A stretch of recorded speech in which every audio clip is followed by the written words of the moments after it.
Assalamualaikum warahmatullahi wabarakatuh. Perkenalkan, nama saya Diana Rizka. Saya mahasiswa UIN Sunan Kalijaga, konsentrasi Psikologi Pendidikan Islam.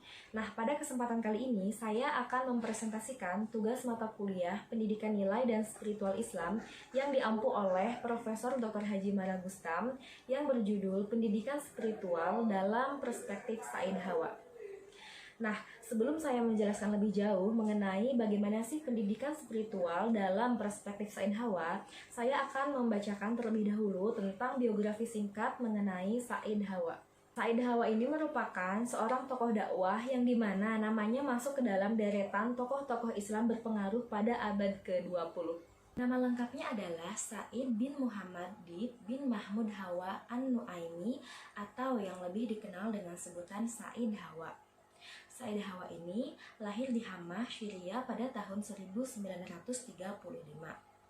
Pribadi kesufian Said Hawa terbentuk melalui latar didikan kekeluargaan yang bertemu dengan nasab Rasulullah Shallallahu Alaihi Wasallam melalui kabilah An-Naim dari bapaknya.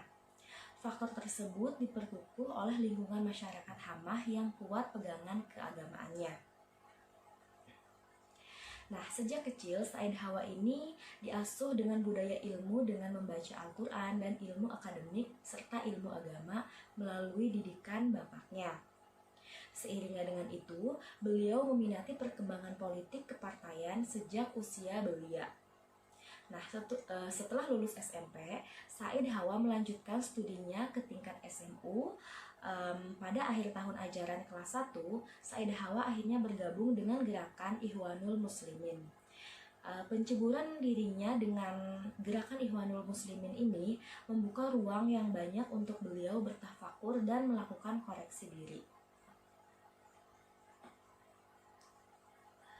Di peringkat usia berikutnya, ufuk pemikiran beliau semakin terbuka luas dan bermaklumat dengan pembacaan karya falsafah, sejarah dunia, tasawuf.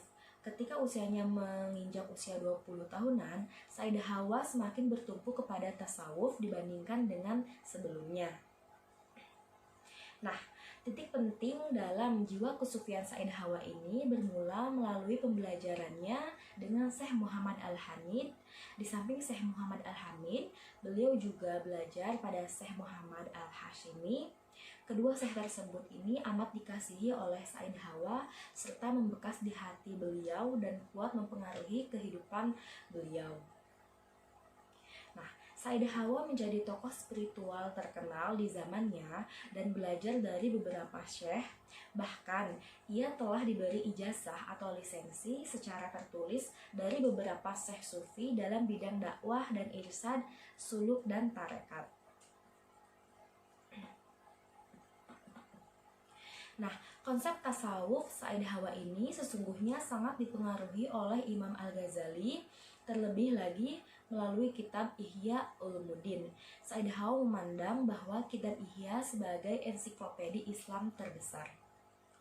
Pada tanggal 14 Maret 1987 Masehi, Said Hawa terserang sejenis penyakit Parkinson di samping penyakit-penyakit yang lainnya.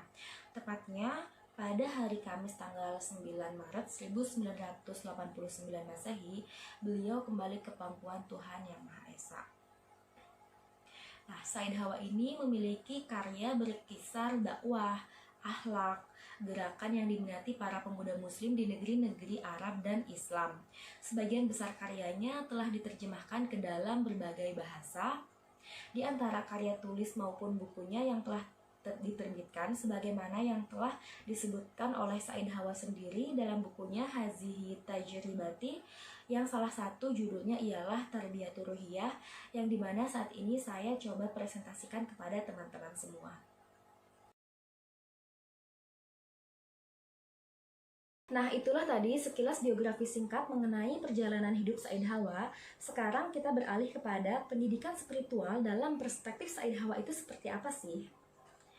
Jadi, pendidikan spiritual dalam perspektif Said Hawa ini mengindikasikan adanya sebuah perjalanan jiwa menuju Allah Subhanahu wa Ta'ala atau berhijrah menuju jalan Allah Subhanahu wa Ta'ala. Dan perjalanan menuju Allah ini menurut Said Hawa hanya bisa ditempuh melalui jalan sufistik atau tasawuf. Pertanyaannya mengapa demikian? Hal ini dikarenakan menurut Sayyidah Hawa, dalam menempuh perjalanan jiwa menuju Allah, tentunya manusia mengalami banyak cobaan, ditambah manusia pada zaman sekarang ini hidup di zaman modern yang penuh dengan godaan syahwat dan materialistik, yang dimana hal tersebut seringkali menjadikan manusia tidak mampu mengobati sebagian penyakit mental atau kejiwaan yang ada di dalam diri mereka sendiri. Nah, oleh karena itu, menurut Sayyidah Hawa, tanpa memanfaatkan jalan tasawuf, mengobati sebagian penyakit mental dan kejiwaan atau spiritual yang ada dalam diri manusia itu sangatlah tidak mungkin. Atau dengan kata lain, pendidikan spiritual dalam perspektif Sayyidah Hawa ini harus ditempuh melalui jalan tasawuf.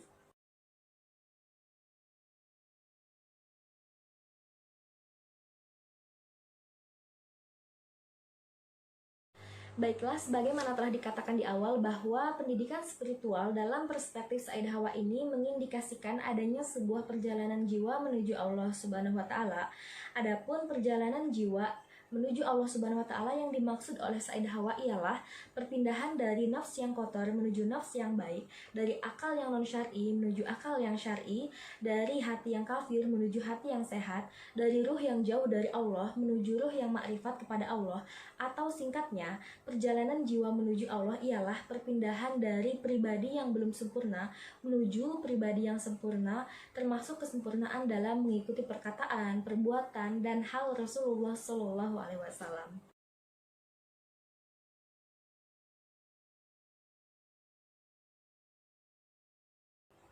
Perjalanan menuju Allah Subhanahu wa taala menurut Sayyidah Hawa dapat ditempuh melalui proses pensucian jiwa atau tazkiyatun nafs. Tazkiyatun nafs adalah pensucian jiwa atau tahahur dari segala macam penyakit dan cacat, merealisasikan atau tahakuk segala makom padanya, dan menjadikan asma dan sifat Allah sebagai akhlaknya atau tahaluk. Jadi, pada akhirnya, tazkiyatun nafs menurut Sayyidah Hawa adalah tahahur, tahakuk, dan tahaluk. Pensucian jiwa memiliki tahapan-tahapan yang harus dilakukan. Adapun tahapan-tahapan tersebut menurut Sayyidah Hawa ada 3 tingkatan. Yang pertama adalah tahahur atau pensucian, yakni pensucian dari berbagai macam penyakit.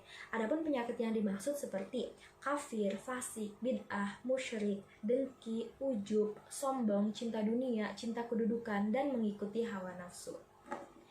Adapun tingkatan yang kedua adalah tahakuk atau merealisasikan, yakni merealisasikan berbagai macam makom. Adapun makom-makom yang hendak direalisasikan meliputi tauhid dan ubudiyah, ikhlas, sidik kepada Allah, zuhud, tawakal, mahabbatullah, takut dan harap, takwa dan waro, syukur dan sabar, taslim dan ridho, murasabah dan mursyahadah, dan pertaubatan yang terus-menerus. Tahapan yang ketiga adalah tahaluk atau berakhlak, yakni berakhlak dengan menjadikan asma dan sifat Allah sebagai akhlaknya, meliputi tahaluk dengan sebagian nama dan sifat Allah yang indah, dan menjadikan Rasulullah sebagai teladan dalam rangka mewujudkan ubudiyah kepada Allah Subhanahu wa taala. Nah, itulah tadi tahapan-tahapan tazkiyatun nafs menurut Sayyidah Hawa.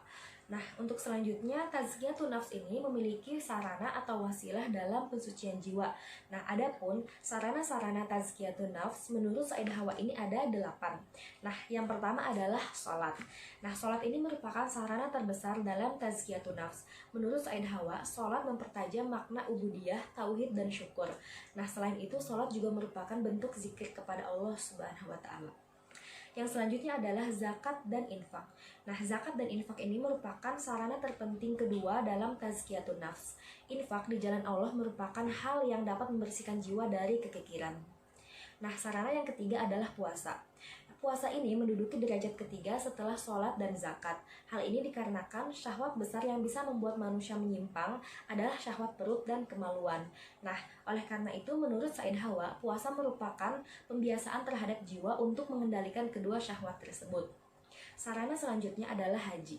Nah, haji ini merupakan pembiasaan untuk melakukan sejumlah nilai seperti istislam, taslim, mengerahkan jerih payah dan harta di jalan Allah, terus siar-siar ubudiyah pada Allah Subhanahu wa taala, ta'awun, ta'aruf, dan lain-lain.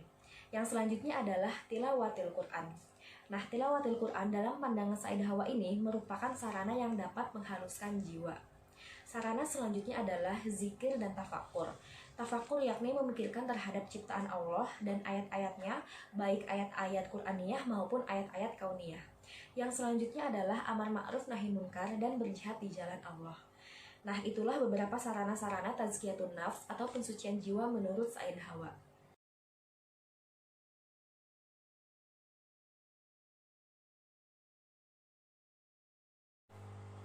Jika tadi kita sudah berbicara tentang proses perjalanan jiwa menuju Allah, untuk selanjutnya kita akan membahas tentang faktor-faktor pendorong dalam perjalanan jiwa menuju Allah Subhanahu wa taala. Faktor-faktor tersebut menurut Said Hawa ialah yang pertama, pertemuan ilmiah. Nah, pertemuan ilmiah ini sangat besar artinya dalam ajaran Islam karena dapat mendatangkan dampak yang positif.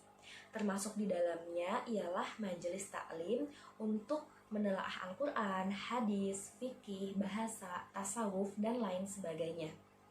Yang kedua, menurut Said Hawa ialah majelis zikir.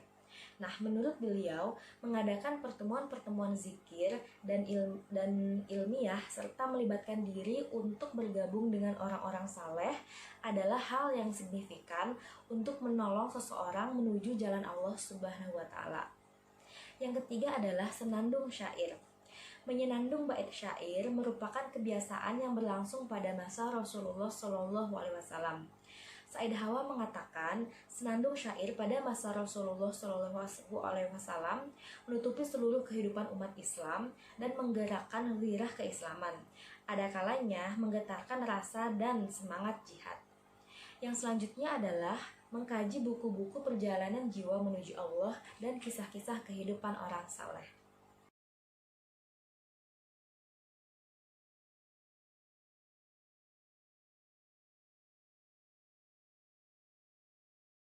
Nah, jika tadi kita sudah membahas faktor-faktor pendorong dalam perjalanan jiwa menuju Allah, sekarang terdapat tahap-tahap perjalanan jiwa menuju Allah menurut Said Hawa. Nah, adapun perjalanan jiwa menuju Allah menurut Said Hawa ini memiliki beberapa tingkatan. Yang pertama itu adalah ilmu dan zikir. Nah, Said Hawa mengatakan tiada perjalanan menuju Allah tanpa ilmu dan zikir. Ilmu disebut sebagai penerang jalan, sedangkan zikir merupakan bekal dan sarana pendakian pada jenjang yang lebih tinggi. Yang selanjutnya adalah mujahadah dan rukun-rukunnya. Nah, mujahadah merupakan usaha manusia, sedangkan hidayah merupakan pemberian dan karunia Allah kepada manusia. Nah, di sini Said Hawa membuat 4 rukun mujahadah yang harus dilalui oleh para penempuh jalan menuju Allah. Yang pertama itu adalah uzlah. Uzlah yang dimaksud Said Hawa di sini adalah beruzlah dari kekufuran, kemunafikan, kefasikan, dan beruzlah dari tempat-tempat yang penuh dengan cacian terhadap Allah Subhanahu wa taala. Yang kedua adalah diam. Menurut Said Hawa, seorang salih harus bisa memelihara lisan dan omong kosong dan menggunakannya untuk perkara-perkara yang baik. Yang ketiga adalah lapar. Nah, di sini menurut Said Hawa, lapar juga dapat menjadi benteng dari segala dosa. Hal ini sebagaimana sabda Rasulullah, yakni puasa itu adalah benteng. Hadis riwayat Muslim. Yang selanjutnya adalah tidak tidur malam. Nah, Said Hawa mengatakan ketika seseorang ingin mengisi malamnya dengan amal-amal Islami, maka ia harus menjaga tubuhnya dan menggantikannya dengan waktu-waktu tertentu. Misalnya, tidurnya adalah ketika sebelum zuhur. Tingkatan selanjutnya adalah mendidik jiwa. Menurut Said Hawa, jiwa adalah dasar-dasar tumbuhnya sifat-sifat tercela, juga kelembutan rabaniyah ruhaniyah. Terjadinya berbagai penyakit jiwa yang beranak pinak menurut Said Hawa merupakan berawal dari nafsu manusia yang tidak terkendali. Nah, oleh karena itu, menurut Said Hawa, manusia harus bisa mendidik jiwanya agar dapat bermakrifat kepada Allah Subhanahu wa taala. Dan tingkatan yang selanjutnya, yang terakhir itu adalah fana dalam mencari ridho Allah. Nah, Said Hawa mengistilahkan fana dengan sebutan ihsan. Ia mengatakan bahwa puncak jalan menuju Allah adalah ketika ia sampai pada tingkatan makom ihsan. Demikianlah tahapan-tahapan perjalanan jiwa menuju Allah Subhanahu wa taala dari awal sampai akhir menurut Said Hawa. Singkatnya, perjalanan jiwa menuju Allah adalah perpindahan kualitas diri dari yang belum sempurna menuju pribadi yang lebih sempurna. Dan perjalanan jiwa menuju Allah ini menuntut manusia agar selalu mengusahakan ketaatan kepada Allah Subhanahu wa taala dengan mematuhi semua perintahnya dan menjauhi segala larangannya. Nah, teman-teman, demikianlah pendidikan spiritual dalam perspektif Said Hawa yang dapat saya jelaskan pada teman-teman semua. Lebih dan kurangnya mohon dimaafkan, dan terima kasih atas segala perhatiannya. Saya tutup dengan ucapan wabillahi taufiq wal hidayah. Wassalamualaikum warahmatullahi wabarakatuh.